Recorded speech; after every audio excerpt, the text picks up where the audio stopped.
بسم اللہ الرحمن الرحیم اللہم صلی علی محمد وعلی آل محمد وبارک وسلم وصلی علیہ۔ مسلمان ہونے کی حیثیت سے ہم سب کی یہ ذمہ داری ہے کہ اپنے ایمان بالرسول کو جانیں، پہچانیں، اور اگر ہمیں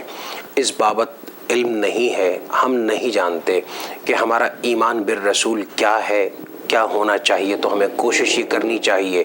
کہ ہمیں اس بات کا پتہ لگے کہ ہم اللہ کے رسول صلی اللہ علیہ وسلم کے ساتھ جو تعلق رکھتے ہیں، یعنی ایمان بالرسالت ہے، ہم حضور صلی اللہ علیہ وسلم پر ایمان لاتے ہیں، تو اس کا مطلب کیا ہے؟ اس کا مطلب یہ بھی ہے کہ ہم آپ کے رسالت کا اقرار کرتے ہیں، اس کی گواہی دیتے ہیں، ہم آپ کی نبوت کو، آپ کی ختم نبوت کو مانتے ہیں اور اس کو دل و جان سے مضبوطی کے ساتھ تھام کر کے اس پر عمل پیرا ہیں۔ لیکن اس کے ساتھ ساتھ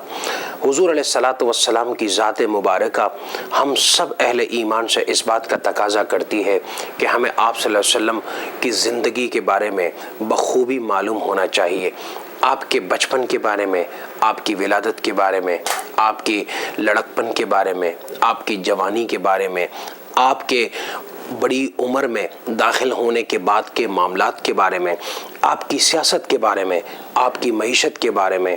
آپ کے تجارت اور کاروبار کے بارے میں، آپ کے لوگوں کے ساتھ معاملات اور معمولات کے بارے میں، آپ کا لوگوں کے ساتھ حسن سلوک اور رویے کے بارے میں، آپ کے حسن اخلاق کے بارے میں، غرض زندگی کے جتنے بھی شعبے ہیں ان کے بارے میں ہمارا کچھ نہ کچھ علم ضرور ہونا چاہیے کہ آقا کریم علیہ الصلاۃ والسلام نے زندگی کے ان تمام شعبہ جات کو کس طرح برتا، کس طرح وہ لوگوں کے ساتھ پیش آئے، کس طرح انہوں نے زندگی گزاری۔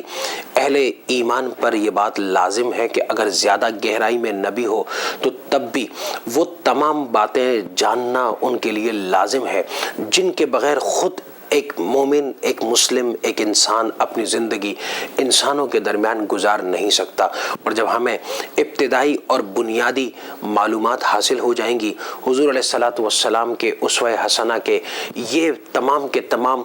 چند پہلو جن کا میں نے ذکر کیا ہے، ان کے بارے میں ہمیں آگاہی حاصل ہو جائے گی، تو خود بخود ہمارے دل میں یہ شوق بھی پیدا ہوگا کہ ہم اس پر عمل کریں، خود اچھی بات کو لے کر کے، آپ کی حدیث طیبہ کو، سنت مبارکہ کو لے کر کے دوسرے لوگوں تک پہنچائیں اور ان کو بتلائیں، ان کو آگاہ کریں۔